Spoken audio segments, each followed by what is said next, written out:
It's very windy today. Hi everyone, happy 2025.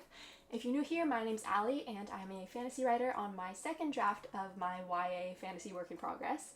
And if you're not new here, welcome back.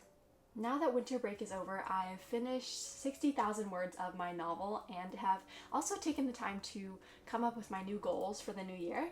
And now that I'm back, please expect more frequent videos from me. Today I'm designing book covers because that's one thing I've always wanted to do one way or another. I've mentioned this before, but I did a lot of art in the past and mainly made 3D and digital pieces. But for digital pieces, I focused on drawing characters, and to get my inspiration for those characters, I'd actually go to bookstores and libraries and just look at all the book covers.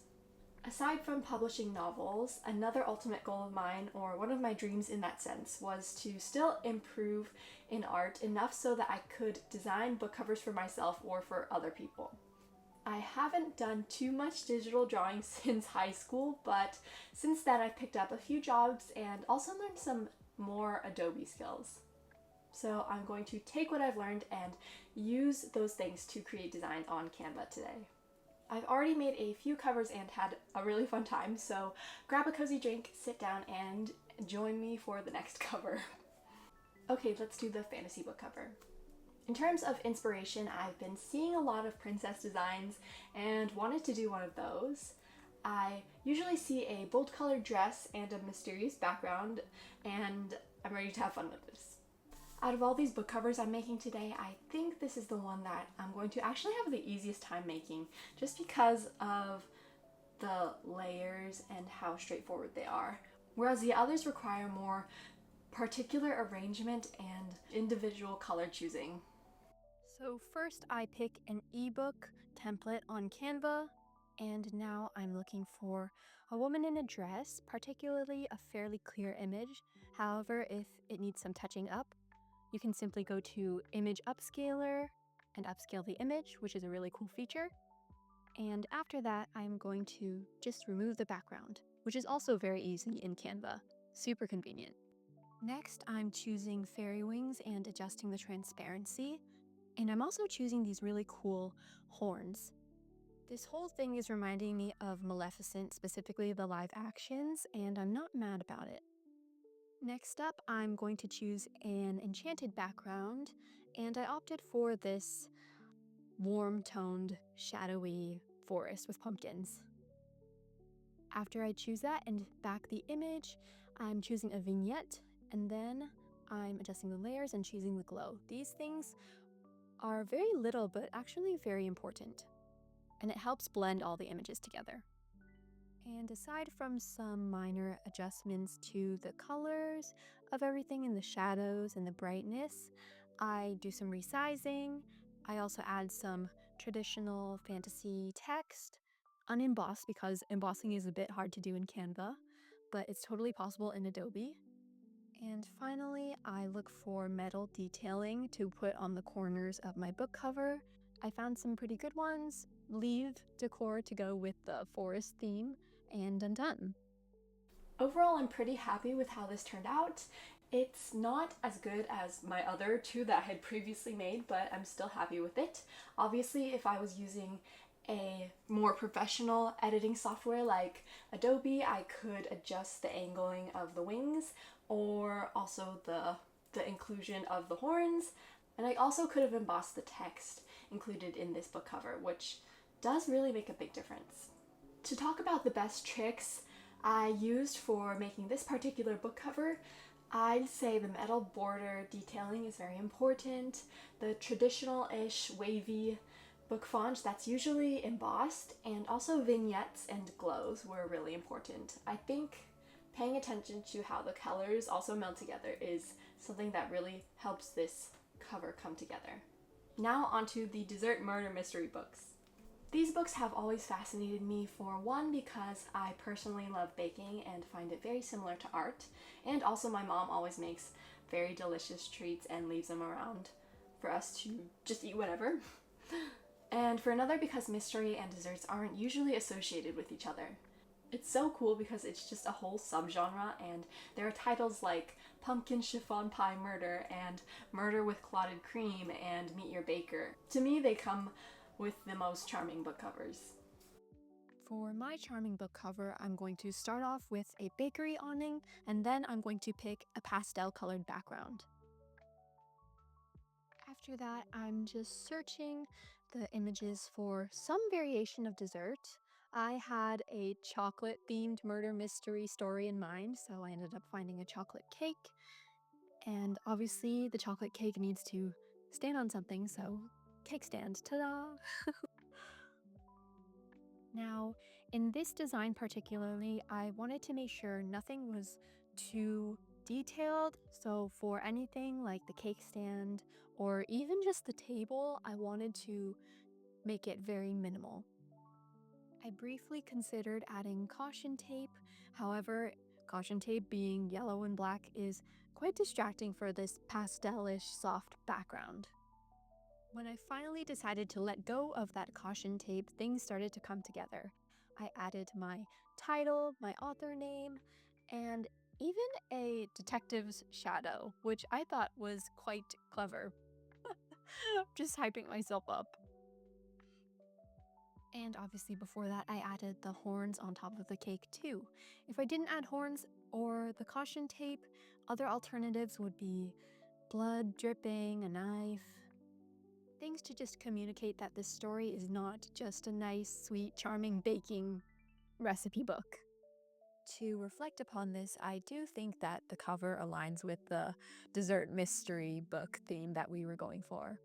I think the dead giveaway was the shadow of a detective and a magnifying glass. As mentioned before, I chose the colors and the fonts and the images because they blended in with the sample designs of book covers I had observed. I think the most challenging part of making this book cover was deciding what to put in its background. I ended up deciding on that shadow, but before that I had the caution tape and I was considering some blood splatters. I wanted to be careful not to distract from the title, but I knew I needed another element than just the cake. So that was something that took a bit of time.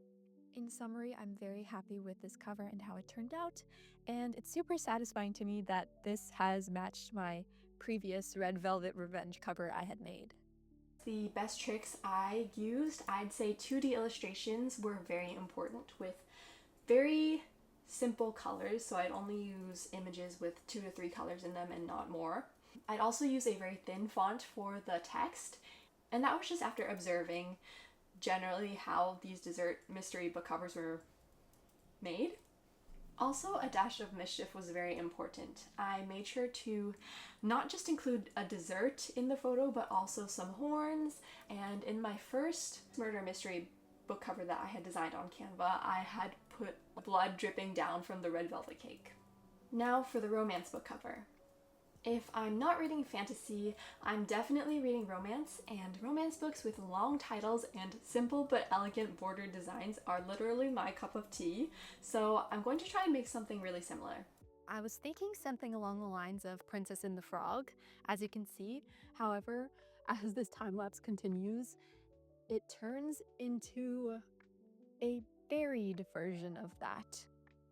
This cover in particular was the most difficult for me to make because it required a lot of symmetry and similarly illustrated designs, which took some time to pick out. But I just kept holding on to my faith and sticking to my plan. I needed 2 characters to be on the bottom half of the cover, and I needed to create one line of collage with trees and leaves and lanterns, as you can see, and my plan was to just mirror them to the opposite side. And I thought it was quite essential to put some little critters in here, so I've added a squirrel, a bird, and also a frog. As previously mentioned, I wanted to mirror my collage to the other side, and that's what I did here. After color tuning everything to my liking, I decided on a title and also the font of the title. I ended up choosing the same one as I did for the fantasy book cover because it just looked right for this as well. To further reflect on this, I really like how it turned out, however, I think the other ones turned out better just because simpler designs are easier to recreate in Canva. If I were to do a cover like this again, I'd first turn to a piece of paper, do a sketch, hand illustrate it in Adobe Illustrator or Procreate, or even Autodesk Sketchbook once I've scanned that hand illustration. And then obviously I transfer it to a different Adobe app, perhaps Adobe Photoshop, to input the text and the other illustrations, just compile everything together. In terms of the overall best tricks I used, I'd say long, charming titles were very important to me. Simple borders and illustrations as well. So, similar to the mystery book cover that I made, I chose images with limited color palettes. I also made sure to prioritize symmetry in this book cover. If anything was just on one side of the book cover, I make sure to keep it small. Otherwise, everything was just horizontally mirrored. Making these book covers has actually made me quite happy. I just think that it reminds me of when I'm sketching something and doing art, and my art turns out how I've wanted it to.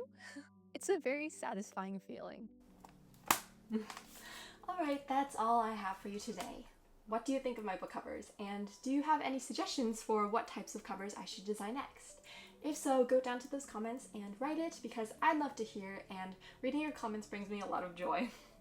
I obviously had a lot of fun making these and will definitely be messing around with more book covers in the future, probably on Adobe next. So stay tuned for that and a lot of other frequent writing content from me.